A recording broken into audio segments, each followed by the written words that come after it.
This is Jake Bazicki with an ACT Science data interpretation question. Now, this question is asking us to describe or to choose which one of the statements A through D best describes what we see in the table. So they're asking us to take table data and turn that into textual data or words. So I think the best way to go about this kind of question is just to read through each answer choice and see what makes sense. So answer choice A says the wind speed increased between 12 a.m. and 4 a.m. Let's look over here. So if you can read this table, the time is in the hour of the day here, and the wind speed is there on the bottom. So did the wind speed increase between 12 a.m. and 4 a.m.? We see that the wind speed did not actually. It went from 6.92 to 6.83 to 6.65.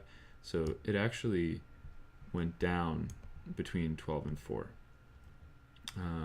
And so we're going to actually just eliminate that right there because that one, it increased between 12 and 4, which is wrong. So looking at this next one, the wind speed increased between 12 and 4. We can eliminate that one right away because we can still see that between 12 and 4 it dropped.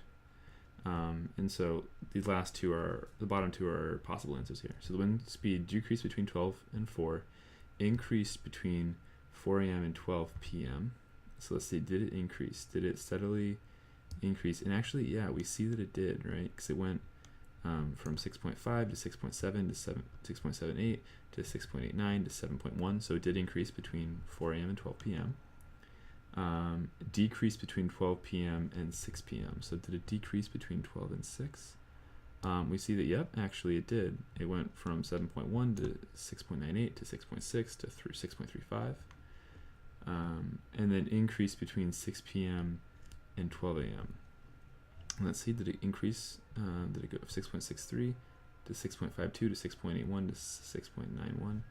So yeah, it did increase then from 6 to 12. And so we know that this looks like it could be a right answer. Let's just always check the last answer and see. This one says the wind speed decreased from 12 to 4 a.m., which it did. Decreased from 4 a.m. to 12 p.m., which it did not do. It actually went up.